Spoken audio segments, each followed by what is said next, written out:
In an unexpected turn of global politics, former U.S. President Donald Trump appears to be adopting strategies reminiscent of Chinese President Xi Jinping's foreign policy approach.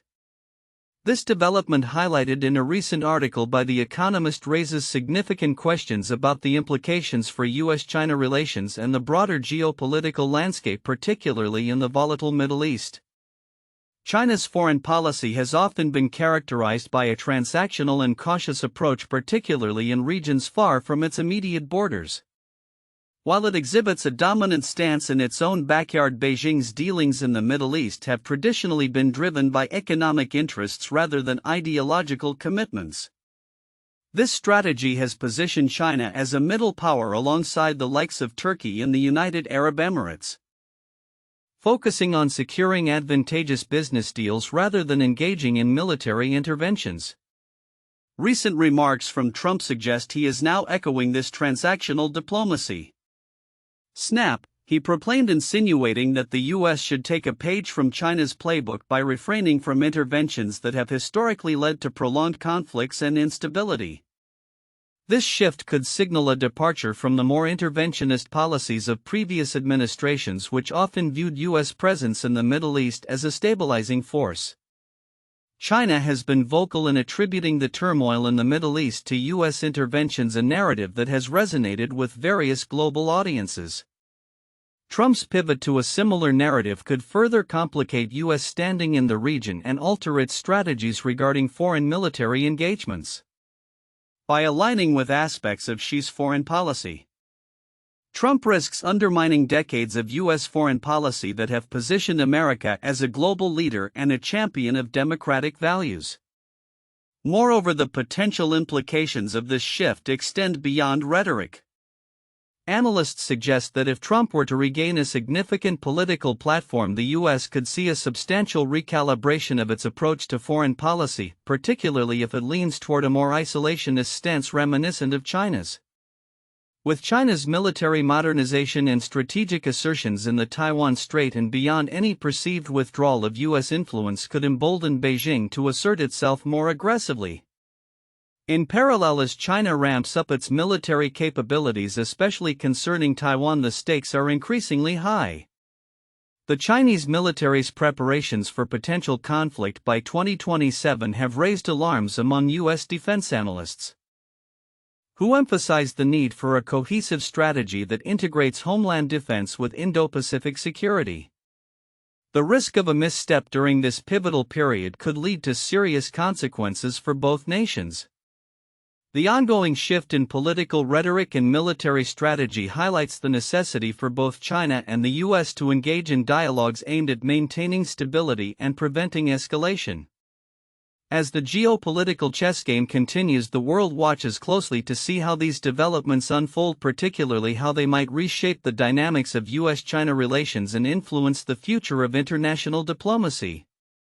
With developments evolving rapidly, the question remains: will this newfound alignment between Trump's rhetoric and Xi's approach lead to a more peaceful resolution of conflicts? Or will it exacerbate tensions in already fraught regions? The coming months will be critical in determining the trajectory of these relationships and the broader implications for global security. In an unexpected turn of geopolitical strategy, former U.S. President Donald Trump appears to have adopted elements of Chinese President Xi Jinping's foreign policy blueprint, particularly in relation to the Middle East. As tensions in this volatile region escalate, Trump's approach resonates with Beijing's transactional and cautious stance, raising eyebrows among international observers. The evolution of this political maneuvering not only highlights the fluidity of global diplomacy but also underscores the shifting dynamics of power on the world stage. China has long positioned itself as a significant player in the Middle East, yet its method differs markedly from that of the U.S. While often perceived as a regional bully, it tends to exercise restraint and prioritize business interests beyond its borders. According to analysts, China operates on a transactional basis, leveraging its economic clout to forge relationships without the military interventions that have characterized American foreign policy. As Trump revives his political ambitions, he seems to be mirroring this approach, suggesting a potential pivot in U.S. strategy that could redefine relationships with Middle Eastern nations. In recent remarks, Trump has pointedly criticized U.S. interventions in the Middle East, echoing sentiments frequently articulated by Chinese officials who blame such actions for regional instability. This overlap in rhetoric may not merely be coincidental. It reflects a broader trend of leaders adapting successful strategies from their global counterparts. Snap! Trump quipped, indicating a newfound appreciation for Xi's policy framework, which may resonate with an American electorate weary of prolonged military engagements abroad. The implications of Trump's pivot could be significant. If he successfully integrates aspects of Xi's foreign policy into his platform, it could lead to a recalibration of U.S. involvement in the Middle East. This shift might prioritize economic partnerships over military alliances, aligning more closely with the Chinese model and potentially altering the balance of power in the region. Such a strategy could appeal to voters seeking a more pragmatic approach to foreign relations, distancing themselves from the costly entanglements of previous administrations. However, this strategy is not without its challenges. Critics argue that adopting a foreign policy reminiscent of China's could undermine the U.S.'s historical role as a defender of democracy and human rights. There are concerns that such a shift could embolden authoritarian regimes, particularly in regions where human rights abuses are rampant. As Trump navigates this complex landscape, he will need to carefully balance the appeal of a transactional approach with the traditional values that have long underpinned American foreign policy. As the world watches these developments unfold, the future of U.S. China relations and their impact on global geopolitics remains uncertain. Trump's emerging strategy could herald a new era in international diplomacy, one where economic interests take precedence over ideological battles.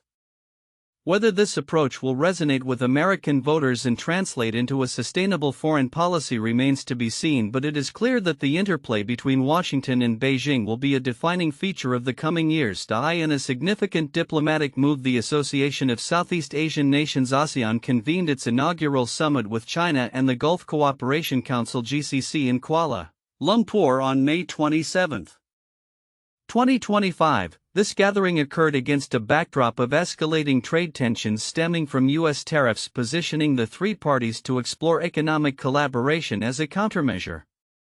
Malaysian Prime Minister Anwar Ibrahim, who chaired the summit, emphasized the urgency for ASEAN, China, and the GCC to fortify their ties in a rapidly evolving global landscape.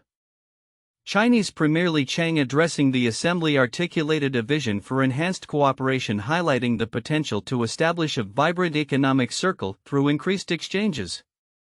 We should firmly grasp this historical opportunity, continuously enrich the power of trilateral cooperation, and strive to create a model of global cooperation and development, Li asserted. His remarks resonated with the leaders present, underscoring a collective desire to bolster economic resilience amid external pressures. The summit's timing is crucial, particularly in light of U.S. President Donald Trump's aggressive tariff policies that have strained global trade dynamics. Anwar noted that the trilateral partnership could pave the way for a new bloc aimed at mitigating the impact of such protectionist measures. He pointed out that the combined GDP of ASEAN, the GCC, and China, which totals approximately $24.87 trillion, presents vast opportunities for innovation and investment. This creates a new space for collaboration as we explore pathways to synergize our strengths, he said, indicating a strategic shift towards regional self-reliance. Negotiations aimed at establishing a free trade agreement to deepen economic ties were among the key topics discussed. Sources familiar with the matter revealed that the proposed partnership could focus on enhancing industrial supply chains, promoting clean energy initiatives, and facilitating cross-border payments. Such developments could significantly reduce dependency on the U.S. dollar, as countries seek to leverage local currencies for trade, thereby fostering greater economic sovereignty. The summit also followed ASEAN's conclusion of negotiations on two pivotal trade agreements, including an upgraded free trade deal with China and an intra-ASEAN trade pact. These agreements are expected to be formally signed during a regional summit scheduled for October in Kuala Lumpur. Experts believe that the trilateral meeting will serve to both consolidate existing bilateral relations and lay the groundwork for future economic partnerships. Warwick Powell, an adjunct professor at the Queensland University of Technology, emphasized the complementary nature of the three regions involved. The three regions are complementary, he noted, adding that they stand to benefit from strengthened trade and investment flows. This sentiment echoes the broader goal of creating a multipolar world where nations can collaborate based on mutual respect and shared interests. However, the meeting was also a clear response to U.S. trade policies which have prompted concerns over a potential shift in global economic dynamics. ASEAN Secretary General Kao Kim Horn remarked that Trump's unilateral tariffs had served as a wake-up call for Southeast Asian nations to diversify their economic partnerships. "We cannot rely on any single market or country," he asserted, signaling a strategic pivot towards self-reliance and regional cohesion. In the face of these developments, the relationships being forged among ASEAN, China, and the GCC could redefine the economic landscape of Asia and beyond. As nations seek to navigate the complexities of global trade, the emphasis on cooperation, innovation, and resilience is likely to shape future interactions not only among these three entities but also with other global players. Looking ahead, the potential for a new economic axis that prioritizes regional stability and mutual benefits appears promising. The upcoming months will be critical as these discussions evolve into concrete agreements, potentially heralding a new era of economic collaboration in an increasingly multipolar world. The outcomes of this summit may well set the tone for how these regions interact in the face of ongoing global challenges, particularly as they seek to bolster their economic independence amid external pressures. As tensions continue to escalate over Taiwan, a critical question looms large: how might China counter U.S. intervention in a potential conflict? Recent analyses suggest that Beijing is exploring multiple strategies to deter U.S. involvement while projecting its military capabilities. This complex web of military, political, and psychological tactics could significantly reshape the balance of power in the region. Historically, discussions around China's military strategy towards Taiwan often focus on conventional military maneuvers, particularly the prospect of precision strikes against U.S. forces stationed in the Western Pacific. However, a broader perspective reveals that Beijing is contemplating various options, including preemptive military actions, strategic deterrence, and political maneuvers aimed at undermining U.S. alliances. The overarching goal appears to be to create a scenario where the risks of U.S. intervention are perceived as too great for Washington. One of the most intriguing strategies is the pursuit of strategic deterrence. By leveraging its expanding nuclear arsenal, advanced conventional missile systems, and cyber capabilities, China aims to convince the United States that direct military intervention could trigger catastrophic consequences. This could include threats of cyber attacks on critical U.S. infrastructure and the potential for nuclear escalation. The specter of a costly and prolonged conflict may deter U.S. policymakers from intervening, notes Joel Wuthnow, a senior research fellow at the U.S. National Defense University. Such a strategy could embolden Chinese leaders to pursue aggressive actions, believing that the risks to the U.S. homeland would inhibit a robust American response. The uncertainty surrounding U.S. intervention is compounded by Taiwan's evolving defense posture. Under the leadership of President Tsai Ing-wen and her successor Lai Ching-te, Taiwan has made significant strides in strengthening its military capabilities and increasing defense spending. However, the critical variable remains the likelihood of American support during a crisis. The U.S. policy of strategic ambiguity adds further complexity as it allows for flexibility in Washington's response while simultaneously leaving Beijing uncertain about the extent of American commitment to Taiwan's defense. China has four primary strategies it may employ to counter U.S. intervention. The first is system destruction warfare, which focuses on degrading U.S. military capabilities through targeted strikes and cyber warfare. This option, however, is fraught with risk as it could provoke an escalatory response from the U.S. military. The second is the concept of fait accompli, where China could stage military exercises that mask an actual invasion, thereby catching the U.S. off guard. Another strategy is host nation coercion, where China might pressure allied nations to deny U.S. forces access to critical bases in the region, thereby hampering American operational readiness.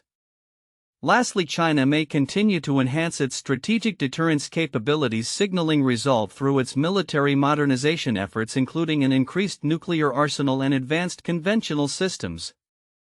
The implications of these strategies are profound. If Beijing can successfully deter U.S. involvement, it could enhance its chances of subduing Taiwan either through military means or coercive diplomacy. Conversely, if the U.S. can effectively integrate its homeland defense with Indo-Pacific security strategies, it might reinforce deterrence and prevent China from pursuing aggressive actions. As both nations navigate this precarious landscape, the balance of power in the Asia-Pacific region hangs in the balance. The coming years will be crucial, as China's strategic decisions and U.S. responses could shape not only the fate of Taiwan but also the broader geopolitical order. The world watches closely, aware that the outcomes of these maneuvers will have lasting consequences for global stability and security. On May 26, 2025, Chinese Foreign Minister Wang Yi convened a significant meeting with diplomatic envoys from over 50 African nations in Beijing, coinciding with the celebration of Africa Day. This gathering serves as a testament to the strengthening ties between China and Africa, marked by a shared history of cooperation and mutual support. Wang Yi, representing the Chinese government, extended warm greetings to the African diplomats, emphasizing the long-standing friendship between China and Africa. He described the two as good brothers who fight side by side and share a common future. This statement reflects the historical context in which both regions have supported each other in their struggles for independence and national sovereignty. Over the years, they have built a deep-rooted friendship characterized by mutual benefit and strategic cooperation. In his address, Wang highlighted the significant developments in China-Africa relations, particularly under President Xi Jinping's leadership, who has visited Africa 5 times since entering office. Wang pointed out that Xi's Africa policy is founded on principles of sincerity, real results, and goodwill, which have elevated bilateral relations to a strategic level. The culmination of these efforts has led to the establishment of an all-weather China-Africa community with a shared future for the new era, which Wang noted is the best in history. Looking back at the partnership, Wang attributed the enduring strength of this alliance to a commitment to equality, mutual benefit, and fairness. He asserted that the current geopolitical climate, marked by Cold War mentalities and hegemonism, necessitates a closer alignment between China and African nations. This relationship, he argued, is crucial for countering power politics and advocating for multilateralism, particularly in light of shared challenges in peace, development, and governance. This year marks the 25th anniversary of the Forum on China-Africa Cooperation (FOCAC), which has been instrumental in facilitating significant advancements in cooperation across various sectors. In a recent summit, President Xi outlined a blueprint for modernization characterized by 6 key features and 10 partnership actions, reinforcing the potential for high-quality development in China-Africa relations. Wang expressed optimism about the upcoming coordinators' meeting on the implementation of follow-up actions from the Ministerial Conference of FOCAC, viewing it as an opportunity to bolster partnership initiatives and further enhance the quality of life for African people. The African diplomatic envoys echoed Wang's sentiments, emphasizing the resilience of the ties between their nations and China. They expressed gratitude for China's unwavering support in addressing historical injustices and facilitating development. The envoys reaffirmed their commitment to the One China principle and pledged to collaborate on upholding the principles of the United Nations Charter, emphasizing the importance of solidarity among countries in the Global South.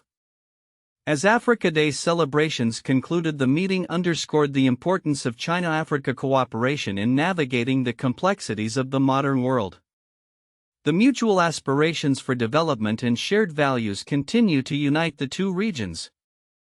Looking ahead, both sides are poised to deepen their partnership with expectations for more tangible benefits and a stronger alliance that transcends historical challenges. This partnership not only enhances the prospects for development in Africa but also positions China as a key ally in the continent's growth narrative, signaling a promising future for collaborative efforts between these two intertwined regions.